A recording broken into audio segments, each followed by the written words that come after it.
Hi, hello, and my dear students, welcome back to Social Science class of 8th standard. Dear student, this is the social hour. What is the lesson today we are going to discuss? History lesson 2 from trade to territory. From trade to territory. வர்த்தகத்திலிருந்து பேரரசு வரை. வர்த்தகத்திலிருந்து பேரரசு வரை. Dear students, June 23, 1757, the Battle of Plassey was an important war in India between the British East Indian Company and the Nawab of Bengal. Who was the Nawab of Bengal at the time? The Siraj ud Dawla was the Nawab of Bengal. He introduced many of the rules and regulations for the British. But the British did not obey the orders of Siraj ud Dawla. This problem led to war. This war is known as the Battle of Plassey, June 23, 1757. Particularly, it was the most decisive victory for the British. The Robert Clive defeated the Siraj ud Dawla. It led to free and undisputed trade in Bengal. So அது முக்கியமா அவர்களுக்கு நல்ல வாணிப தளங்களை அமைப்பதற்கும் இலவசமா அவர்களுடைய பொருட்களை விற்பதற்கும் வரிகளை உயர்த்துவதற்கும் குறைப்பதற்கும் ஏற்ற சூழ்நிலைகளை கொடுத்தது. Today we are going to learn the next important war, Battle of Buxar 1764. Buxar 4 1764 நடந்த Buxar 4 பத்தி பார்ப்போம். Dear students, after the Battle of Plassey in 1757, the British East Indian Company granted undisputed right to have free trade Bengal, Bihar and Orissa. Bengal, Bihar, Orissa அந்த battle of Plassey போருக்கு பிறகு அவர்கள் undisputed rights எந்த விதமான பிரச்சனையும் இல்லாமல் அனைத்து உள்விவகாரங்களிலும் தலையிடக்கூடிய உரிமையை பெற்றார்கள். After the battle of Plassey they have undisputed right to have free trade in Bengal, Bihar and Orissa. அவர்கள் வைத்ததுதான் சட்டமாக செயல்பட்டது. 24 Barganas in Bengal. 24. It received place of 24 Barganas in Bengal. So, and the Bengal 24 பர்கானாக்களாக பிரிச்சிருந்தாங்க. அந்த 24 பர்கானாவிலும் இந்த British தான் ஆதிக்கம் செலுத்திட்டு இருந்தாங்க. The Mir Jafar, the Nawab of Bengal 1757 to 1760. After the Battle of Plassey, the Mir Jafar was the Nawab of Bengal 1757 to 1760.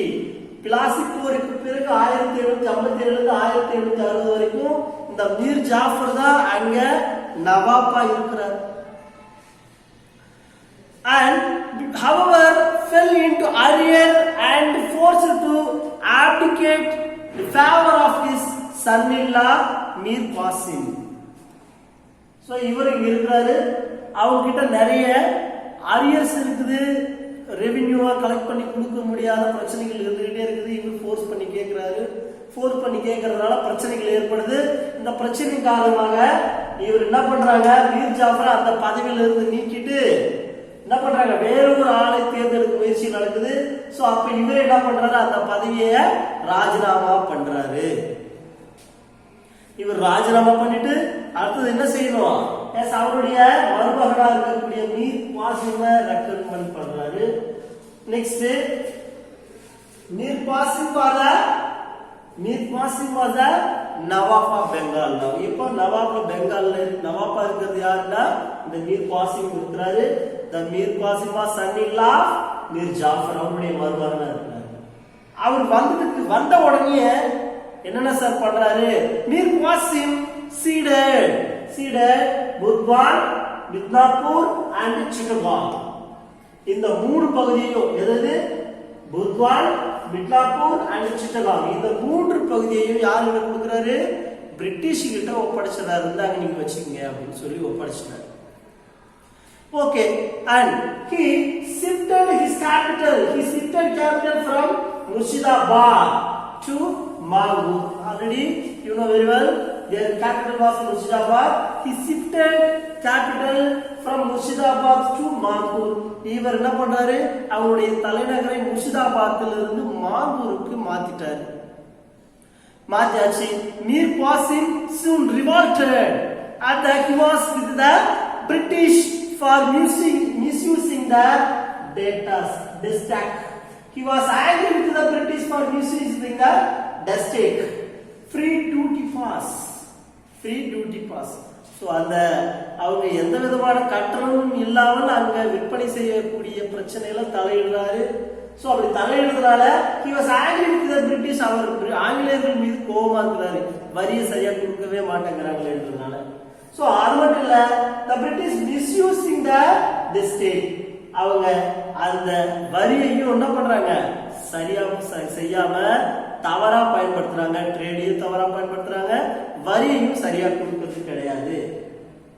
And finally he was defeated by the British. இவர் revolt பண்ணார், புரட்சிலாம் பண்ணார், பிரச்சனைகளை கொண்டு வந்தார்.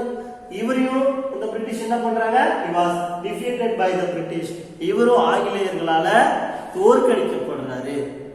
சரி, okay. Next, he was formed a confederacy with the Shuja Uddawla and Shah Alam.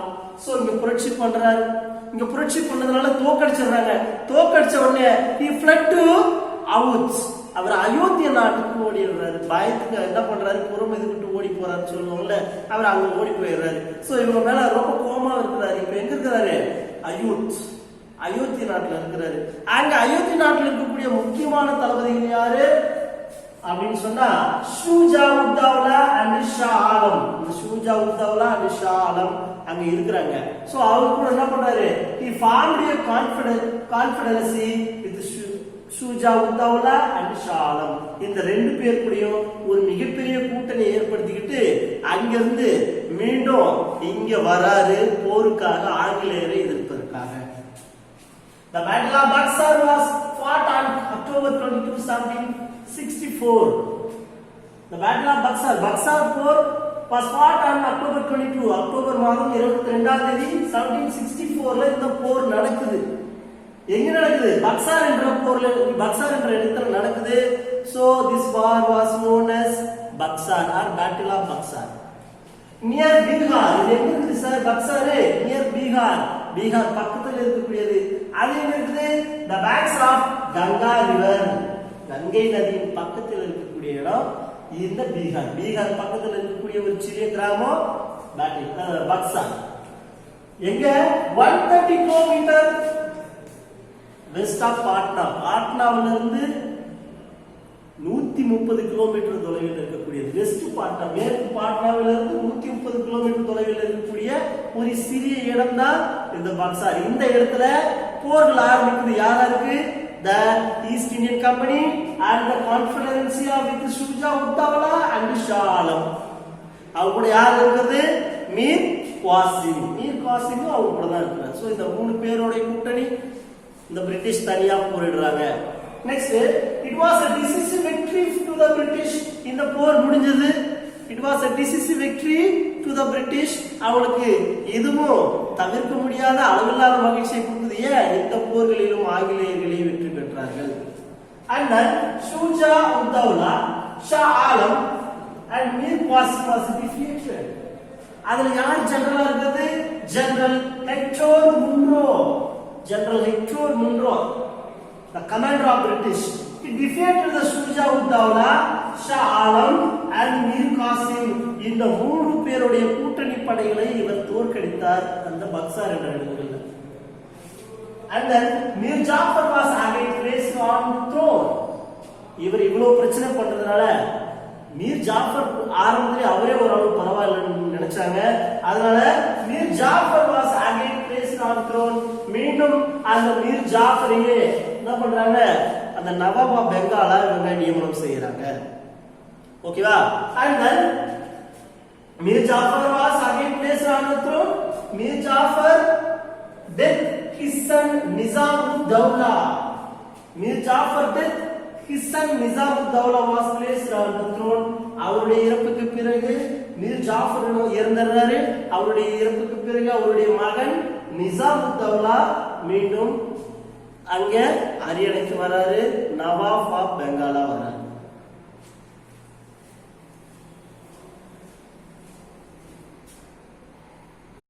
Students, after the Battle of Buxar in 1764, the treaty was signed between the Nawab of Bengal and the British East Indian traders.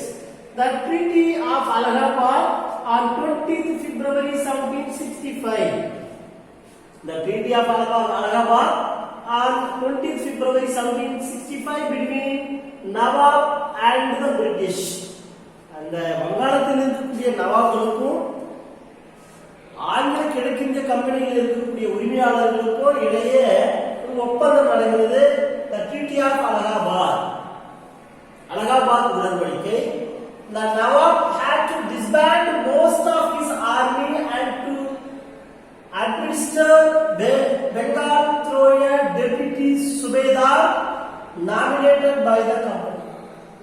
The Treaty of Allahabad was signed between British and the Nawab of Bengal on 20th February 1765. First point of Treaty of Allahabad, the Nawab had to disband most of his army. வங்காளத்தில் இருக்கக்கூடிய நவாப் அவருடைய படை வலிமையை குறைக்க வேண்டும். And administer Bengal through a deputy subedar nominated by the company. ஆங்கில அரசாங்கத்தால் நியமிக்கப்படுகின்ற ஒரு நிர்வாகி, அந்த நிர்வாகிய டெபுட்டி சுபேதார், துணை சுபேதார் அப்படின்னு சொல்லுவோம். டெபுட்டி சுபேதார் அங்க நியமனம் செய்யப்படுறாரு. நாமினேட்டட் பை த கம்பெனி, அந்த கம்பெனி தான் அவங்கள நாமினேட் பண்ணும். சோ அவங்க அந்த அட்மின் இருக்காங்க இல்லையா, நவாப் பெங்கால், அவர்களுடன் இருப்பார்கள்.